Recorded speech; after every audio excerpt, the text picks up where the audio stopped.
5 വർഷം കൊണ്ട് UDF സർക്കാർ നൽകിയ പെൻഷൻ തുക 9311 കോടി രൂപയാണ്. എന്നാൽ ഈ മാസം വരെ 2020 നവംബർ വരെ ഈ സർക്കാർ സാമൂഹ്യ സുരക്ഷാ പെൻഷനായി മാത്രം നൽകിയത് 27,417 കോടി രൂപയാണ്. ക്ഷേമനിധി ബോർഡുകൾ വഴിയുള്ള പെൻഷനുണ്ട്, അത് 3099 കോടി രൂപ ഇതിന് വേറെയാണ്, ഇതിന് പുറമെയാണ്, അതും നൽകിയിട്ടുണ്ട്.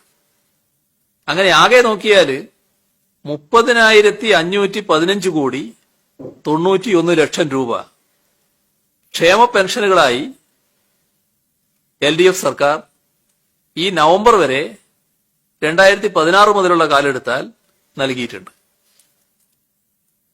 ഇനി പരിശോധിക്കേണ്ട കാര്യം, കേന്ദ്ര ഗവൺമെന്റ് സഹായം കൊണ്ടാണ് ക്ഷേമ പെൻഷനുകൾ മൊത്തം കൊടുക്കുന്നത് എന്ന പ്രചരണത്തിന്റെ യഥാർത്ഥ വശമാണ്. കേന്ദ്ര സർക്കാരിന്റെ NSAP പദ്ധതിയുണ്ട്. ആ പദ്ധതി പ്രകാരം 14,90,000 പേർക്ക് 300 രൂപ മുതൽ 500 രൂപ വരെ പെൻഷനായി നൽകുന്നുണ്ട്. ആ തുക ഒഴിച്ചാൽ ഇവർക്ക് ലഭിക്കേണ്ട 900 മുതൽ 1100 വരെയുള്ള സംഖ്യ സംസ്ഥാന സർക്കാരാണ് നൽകുന്നത്. കേന്ദ്ര സർക്കാരിന്റെ യാതൊരു സഹായവുമില്ലാതെയാണ് 37,50,000 പേർക്കുള്ള പെൻഷൻ സംസ്ഥാന ഗവൺമെന്റ് വിതരണം ചെയ്യുന്നത്.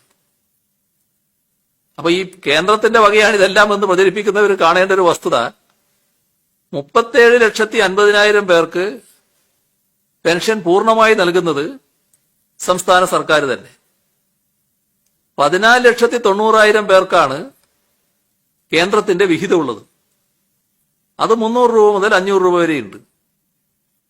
അങ്ങനെ നോക്കിയാല് ആ 300 രൂപ മുതൽ 500 രൂപ വരെ കേന്ദ്ര വിഹിതം മേടിക്കുമ്പോൾ 900 മുതൽ 1100 വരെ നൽകുന്നത് സംസ്ഥാന സർക്കാരാണ്. ഇതെല്ലാമാണ് വസ്തുതകൾ. ഇത്രയും വസ്തുതകൾ ഉണ്ടായിരിക്കെ ജനങ്ങളെ കബളിപ്പിക്കാൻ, അവരുടെ കണ്ണിൽ പൊടിയിടാൻ ഈ സർക്കാർ നടപ്പാക്കിയ ജനോപകാരപ്രദമായ പ്രവർത്തനങ്ങളെ വില കുറച്ച് കാണിക്കാൻ, ഈ സർക്കാർ നടപ്പാക്കിയതിന്റെ ഭാഗമായി സർക്കാരിന് ലഭിക്കാനിടയുള്ള ക്രെഡിറ്റ് കരസ്ഥമാക്കാൻ നമ്മുടെ സംസ്ഥാനത്തെ പ്രതിപക്ഷം ശ്രമിക്കുന്നത് എത്രമാത്രം അപഹാസ്യമാണ് എന്നാണ് ചിന്തിക്കേണ്ടത്.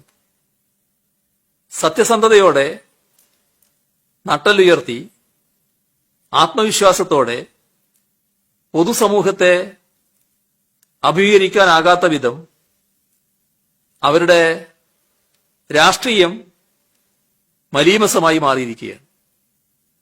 അതുകൊണ്ടാണ് അത്തരം കാര്യങ്ങളൊന്നും പറയാനില്ലാത്തപ്പോ നുണകളിൽ പ്രതീക്ഷ അർപ്പിക്കുന്ന ദയനീയമായ കാഴ്ച നാം കാണുന്നത്. ക്ഷേമ പെൻഷനുകൾ ഒരു കുടിശ്ശികയുമില്ലാതെ കൈപ്പറ്റിയ 60 ലക്ഷത്തിൽ പരം ആളുകളാണ് നമ്മുടെ കേരളത്തിലുള്ളത്. അവർക്ക് സത്യം എന്താണെന്നറിയാം. കണ്ണടച്ച് ഇരുട്ടാക്കാൻ സാധിക്കില്ല. ഇത് ഈ അസത്യം പ്രചരിപ്പിക്കുന്നവര് വൈകാതെ തിരിച്ചറിയാൻ പോവുകയാണ്. എട്ടുകാലി മമ്മൂഞ്ഞുമാരെ മനസ്സിലാക്കാനുള്ള ശേഷി കേരളത്തിലെ ജനങ്ങൾക്കില്ല എന്ന് ധരിച്ചു പോകരുത് എന്ന് മാത്രമേ ഇത്തരക്കാരോട് പറയാനുള്ളൂ.